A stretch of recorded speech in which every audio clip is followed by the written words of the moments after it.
और मुंबई से बड़ी खबर, बच्चों को बंधक बनाने वाले की अस्पताल में मौत हो गई है। पुलिस की गोली लगने से आरोपी रोहित घायल हुआ था। तो इस वक्त की बड़ी खबर आपको बता रहे, मुंबई में बच्चों को बंधक बनाने वाली की अस्पताल में मौत हो गई है। पुलिस की गोली लगने से आरोपी रोहित घायल हुआ था, जिसके बाद उसे अस्पताल में भर्ती करवाया गया था, लेकिन अस्पताल में इलाज के दौरान बताया जा रहा है कि आरोपी रोहित की मौत हो गई है। तो इस वक्त की बड़ी खबर आपको बता रहे, मुंबई से बड़ी खबर, मुंबई के आरए स्टूडियो में रोहित के द्वारा 20 बच्चों को बंधक बनाया गया था। कुछ उसके सवाल थे जिसके चलते उसने बच्चों को बंधक बनाया था। मौके पर पहुंची पुलिस ने मोर्चा संभाला और रोहित को गिरफ्तार किया गया था।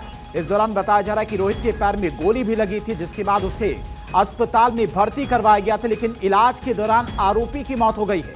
अस्पताल में इलाज के दौरान रोहित आर्या की मौत हुई है। तो इस वक्त की ये बड़ी खबर है।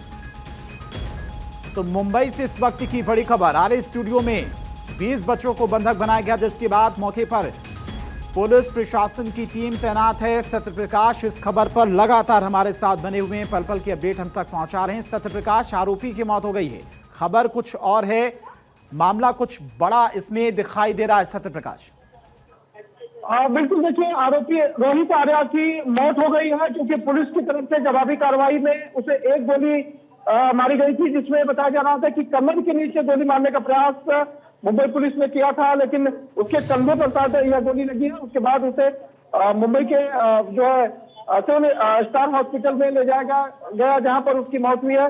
फिलहाल पुलिस तो अब इस पूरे मामले की जांच में जुट गई है कि यह पूरा प्रकरण कैसे, क्योंकि यह भी बताया जा रहा है कि जब रोहित आर्या जो है बच्चों को बंधक बनाया था, तो उसके साथ कुछ हथियार और कुछ ज्वलनशील पदार्थ भी, केमिकल भी उसके कमरे से मिले हैं, यानी कि स्टूडियो के अंदर से मिले हैं, जिसके लिए जो है पुलिस गोली चलाना पड़ा। पुलिस को इस बात की जानकारी हो गई थी कि क्योंकि जो रोहित आर्या है वो पूरी तरह से अग्रेसिव मोड में है और बच्चों को नुकसान पहुंचा सकता है, इसलिए पुलिस ने डक्ट एरिया से जाकर जो है रोहित आर्या के ऊपर गोली चलाई। अब फिलहाल ये जानकारी सामने आ रही है, आधिकारिक तौर पर ये कहा जा रहा है कि रोहित आर्या की मौत हो गई है और हॉस्पिटल में इलाज के दौरान उसकी मौत हुई है।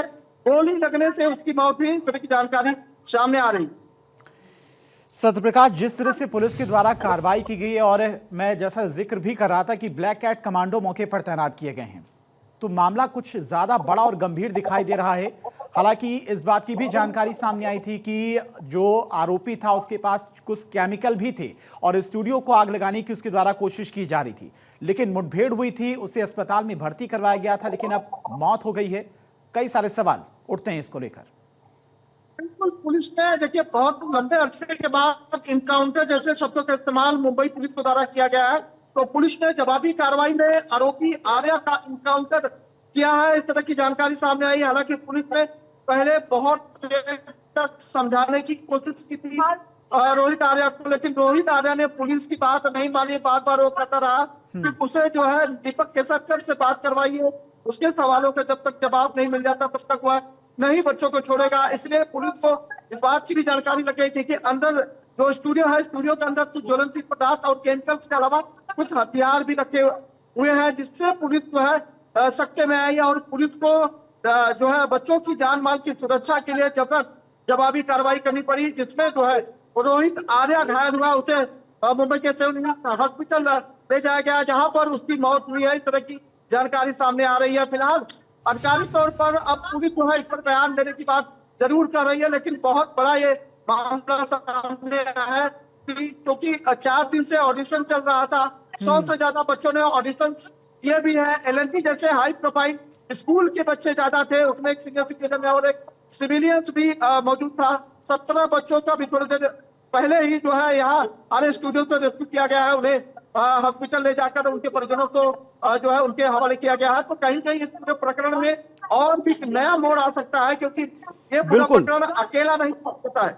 सत्यप्रकाश, अब इस पूरी घटना में जो बच्चे थे जिन्हें बंधक बनाया गया था, उनके बयान काफी अहम हो जाते हैं कि क्या वाकई में जो आरोपी था उसके पास हथियार था, जिसकी वजह से पुलिस को जवाबी कार्रवाई करनी पड़ी और जवाबी कार्रवाई में ही वो रोहित आर्या गंभीर रूप से घायल हुआ, जिसके बाद उसे अस्पताल में भर्ती करवाया गया।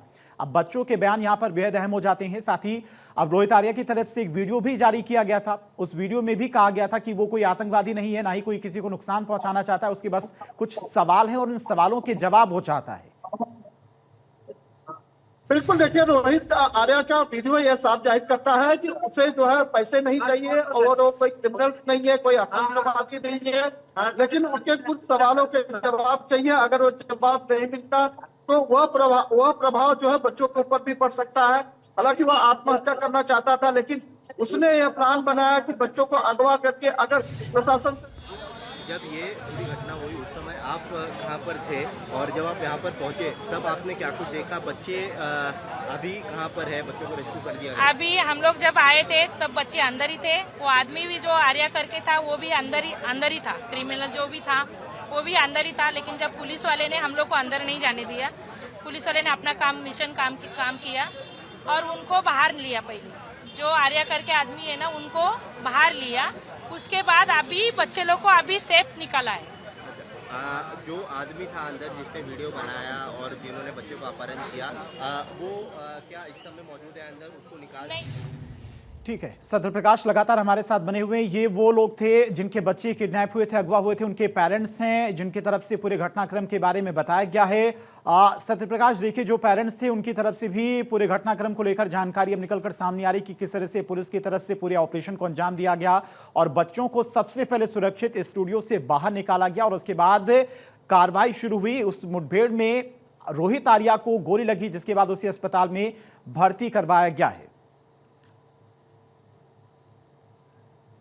बिल्कुल धीरेन्द्र जी, देखिए जब पुलिस की कार्रवाई शुरू थी तब परिजनों की तरफ से बार बार कहा जा रहा था कि पुलिस कार्रवाई न करे क्योंकि उनके बच्चों की जान को खतरा हो सकता है, लेकिन पुलिस ने रिस्क लिया और लिहाजन बच्चों को सुरक्षित बाहर निकालने में कामयाबी हासिल की। लेकिन चूंकि अपराधी जो है वो बार बार पुलिस को एक ही टारगेट पे ला रहा था, इसलिए पुलिस को जबरन जो है डक्ट एरिया से प्रवेश करना पड़ा, कमांडोज बुलाने पड़े, फायर की टीम बुलानी पड़ी, क्योंकि पहले शुरुआती दौर में पुलिस ये चाह रही थी कि अगर समझाने से ठीक है सत्यप्रकाश, कई सारे सवाल हैं पूरे घटनाक्रम को लेकर।